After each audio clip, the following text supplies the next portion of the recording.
نحمده ونصلي على رسوله الكريم اما بعد. سب سے پہلے مشیت کے انوار سے نقش روئے محمد بنایا گیا.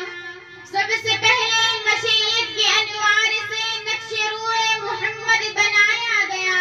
پھر اسی نقش سے مانگ کر روشنی بزم کون و مکان کو سجایا گیا.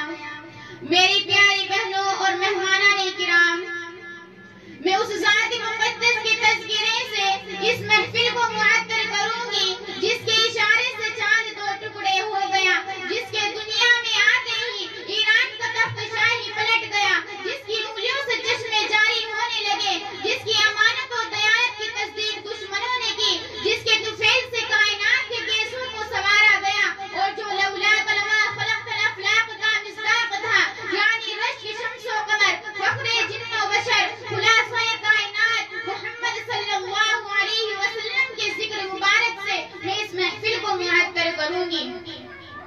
حضرات سید آمنہ کا تارا، عبداللہ کا جگر پارا، امام الانبیاء، سرتاج اولیاء، فخر رسل، مولائے کل، احمد مجتبی، محمد مصطفیٰ اگر نہ ہوتے تو یہ شمس و قمر نہ ہوتے، اگر فخر رسل نہ ہوتے تو یہ بحر و بر نہ ہوتے، اگر مولائے کل نہ ہوتے تو 1,24,000 انبیاء علیہ السلام کا سلسلہ نہ ہوتا.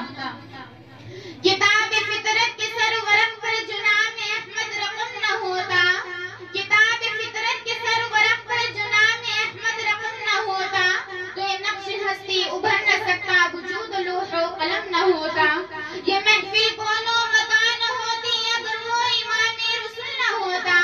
یہ محفل کون و مکان نہ ہوتی اگر وہ امام رسول نہ ہوتا. زمین نہ ہوتی، فلک نہ ہوتا، عرف نہ ہوتا، عجم نہ ہوتا. وآخر دعوانا الحمد للہ رب العالمین.